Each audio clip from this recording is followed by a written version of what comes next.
everyone, welcome to Crank It Up Podcast, the YouTube home of Brigand Games. I'm Jim Price, and this video will explain the booster system for our upcoming Kickstarter game, Erudia Battle of Birthrights. In Erudia, you build a 50-card deck consisting of a 30-card primary, 15-card secondary, and 5 treasure cards. A booster is a class that acts as a secondary only. While all primaries have a secondary form, boosters are purely secondary, allowing a game strategy to be expressed fully without outstaying its welcome. To illustrate this, I'll be talking about dragons, which were by far our most popular booster. Each booster has a general anatomy which consists of 5 unique acolytes, 5 actions, and 5 items. There is one double feature action that appears twice, with 3 other unique ones. The items, however, have a triple item, the focus item, and 2 unique stronger items, for a total of 12 different card designs. Of course, any booster is free to break this design pattern. The dragons really benefit from the booster design because the mechanics tie into their theme. Dragons are known for hoarding treasure and breathing fire, so dragons draw power from their card quantity, specifically wanting it to be high and saving cards for later. Because many of their abilities reflect holding onto cards, this would get monotonous in a 30-card deck, but it fits neatly into the booster paradigm. There's actually a great challenge in limiting yourself to only 15 cards, because you have to be precise due to the limited room. What stands out about the dragons is that they are very much unchanged from their initial vision, and the team loved playing them because they can go with just about anything, having universal appeal. To explain dragons, we have to start with the acolytes, because they offer many interesting drafting choices. The most common draft target was Tiamat, who offers you an extra card most turns. Tiamat triggers if you do not play an action during your turn. Actions come from the advanced tactic, which can also be used for strength or shields, giving you further incentive to not play an action. This does a few things. It not only keeps your card quantity high, but raises it further, but does so at nightfall, which occurs after you check your hand size, so you can draw beyond your hand limit. Tiamat was popular because, early on, you could slowly add power while getting additional cards per turn, and start building a hand quickly. He also benefited from depleting for card draw, since his card was protected most turns. However, on a future turn, you may be over your hand size, which is where Fafnir is important as the second most drafted acolyte. Fafnir gives you a simple 2-card boost to your hand size. While there are other cards that will increase your hand size, and some that increase it by more conditionally, Fafnir is the best pure hand size increase, and every card matters. When combined together, they can be incredibly powerful, as you are drawing extra cards but also keeping them. But Fafnir isn't my preferred draft target either. That honor goes to Orochi. Normally, I am not a fan of deck sifting strategies, but in the Erudia context, where there are multiple card types restricted by the tactics that play them, I find Orochi to be phenomenal. He can start digging for cards you want while improving your hand flexibility. Since he is burying them rather than discarding them, you still get to use those cards, and with all the dragon card draw, you will see them again. As a command-based unit, he can also be used in a different way from the first 2 acolytes because he isn't needed during regroup or nightfall. Together, I love the effect of these 3 acolytes. Tiamat gets you more cards, Fafnir lets you keep them, and Orochi makes sure they are the ones you want. But the other acolytes represent an intriguing draft choice as well. Bahamut isn't guaranteed to deal any damage, but waiting patiently, he can be an instant reset. If you are playing against a class with an engine unit who simply must go, you can hold on to Bahamut all day long for a chance to strike. Bahamut requires different items, but most decks still give you 8 different designs for a good chance at dealing some significant damage, forcing your rival to shield. This strategy of tactic suppression bodes well for the dragons, because they are equipped to not play cards while your rival likely isn't. And when you are ready for that burst, there is Lotan. Lotan gives power and health based on your card quantity, which can make for a big terminal play, but it doesn't have to be. Lotan's high health makes him extremely difficult to kill, and can actually act as bait. You can taunt someone by starting with Lotan on an empty battlefield, making them fear that you are going to go big. They will play there as well, which could be a trap for Bahamut or Incendiary Rage. Lotan is great on caves where you need high power and health if the cave is collapsing on your rival's turn. He is a great trap on forests where his power can trigger a second battlefield to fall. But if you just want to use him terminally, that's fine, especially since there are known anti-synergies with the dragons. To call them anti-synergies is a bit harsh, but the truth is that the dragons have several payoffs for not playing cards.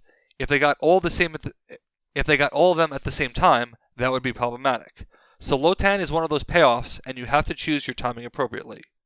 This is why I love Orochi, because his card ordering can help you get to the cards in the optimal order, and you don't have to be stuck with situational cards all game long, even though Fafnir makes it bearable. One of those payoffs is Incendiary Rage, which turns cards into damage. Burying them on the bottom of your deck allows you to get them back eventually, but Incendiary Rage can allow you to go nuclear if you are willing to give up your hand, especially since it hurts your other cards. Because of the high damage threat, your opponent really needs to think about shielding early and often.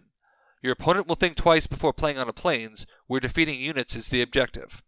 But raw destruction isn't always in your best interest, so this card has to be played carefully. Still, having the option to reset the board is nice, especially since the dragons are equipped to recover. Treasure Trove, their double feature, is perfectly suited to this. They can be used to either overdraw for cards like Lotan, or recover from a card like Incendiary Rage. Pleonexia can also get you more cards, while having the added bonus of a temporary hand size, so those two cards will not force you to discard unless you are already over. It's an extremely safe deck acceleration play, and drawing cards is important because you want to get to Avarice. If you can win a battlefield with 7 or more cards, you get an additional VP. Avarice is the 8th card, and you generally play 3 cards as part of a big move, so your hand needs to start as 11. But it's very possible, yet never a guarantee, which is a good thing since it provides direction without being automatic. I absolutely hate it when someone manages to trigger this against me on my turn. It's especially great on caves, since your hand size should be higher on your rival's turn. As you can see with a card like Avarice, hoarding cards is part of the dragon strategy, and the Broken Amulet is no exception. As the focus item, there are 3 copies, and they all act in conjunction. Any single amulet can get you 2 strength for the permanent power increase, but if you acquire more and wait to use them terminally, you can get additional temporary power. So the card is best the more cards you acquire, but it is still always useful even when down to your last copy.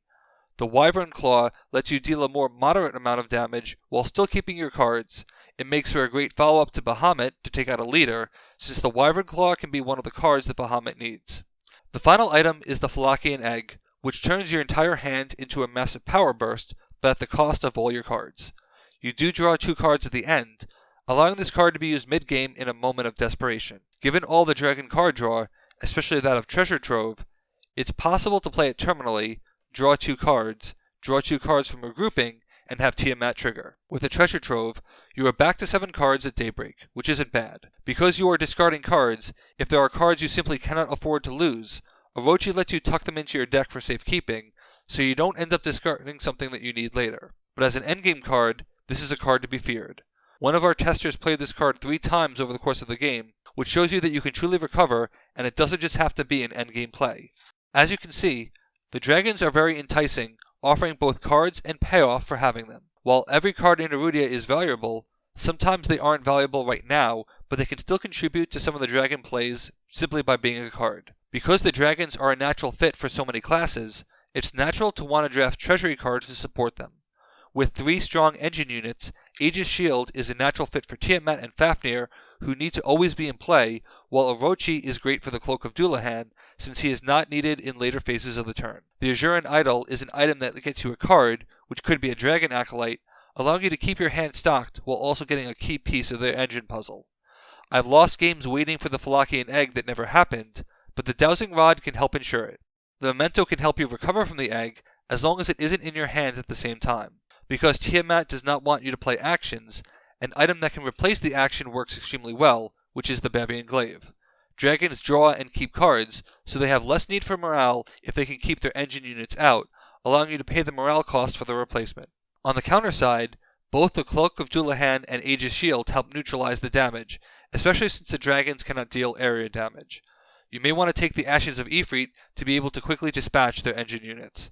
The loss of morale from killing Fafnir, plus the morale loss that comes from not having him, can be effective against them. If you take the Shard of Gaia, you can deprive them of 4 cards that they would otherwise be drawing, which limits their options for recovery or playing Avarice.